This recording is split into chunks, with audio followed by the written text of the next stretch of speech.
ಪ್ರಿಯ ಬಂಧುಗಳೇ ನಮಸ್ತೆ, ಹೇಗಿದ್ರಿಲ್ರೋ ಬಂಧುಗಳೇ? ರಾತ್ರಿ ವೇಳೆ ಬರ್ತಾರೆ, ಕಿಟಕಿ ಬಾಗಿಲು ಬಡಿತಾರೆ, ಯಾಮಾರಿ ಬಾಗಿಲು ತೆರೆದ್ರೆ ನಿಮ್ಮ ಪ್ರಾಣ ಪಕ್ಷಿಯ ಹಾರಿ ಹೋಗುತ್ತೆ, ನಿಮ್ಮ ಮನೆ ದರೋಡೆಯಾಗುತ್ತೆ, ನಿಮ್ಮ ಮನೆಯೇ ಸರ್ವನಾಶವಾಗುತ್ತೆ. ಜನರು ಲಕ್ಸುರಿ ಜೀವನ ನಡೆಸಲು ಕಳ್ಳತನದ ಮಾರ್ಗವನ್ನು ಅನುಸರಿಸ್ತಾ ಇದ್ದಾರೆ.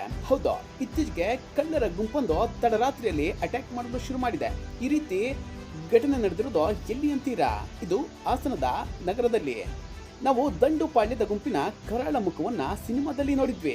ಅದೇ ರೀತಿಯ ಗುಂಪುಗಳು ಈಗ ಹಾಸನದ ನಗರ ಪ್ರದೇಶಗಳಲ್ಲಿ ರಾಬರಿ ಮಾಡಲು ಶುರು ಮಾಡಿವೆ.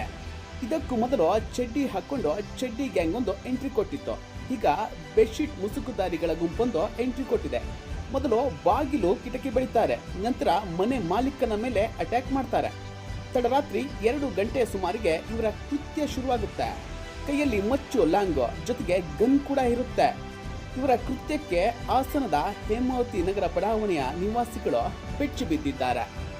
ಈ ಬಗ್ಗೆ ಪೊಲೀಸರಿಗೆ ದೂರನ್ನ ಕೊಟ್ರೆ ಪೊಲೀಸರು ಡೋಂಟ್ ಕೇರ್ ಅಂತ ಇದ್ದಾರಂತೆ.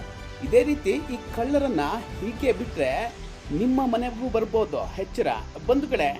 ಇದೇ ರೀತಿ ಹೊಸ ವಿಷಯಗಳು ನಿಮಗೆ ಮೊದಲು ಗೊತ್ತಾಗಬೇಕು ಅಂದ್ರೆ ನಮ್ಮ ಚಾನಲನ್ನು ಸಬ್ಸ್ಕ್ರೈಬ್ ಮಾಡ್ಕೊಳ್ಳಿ.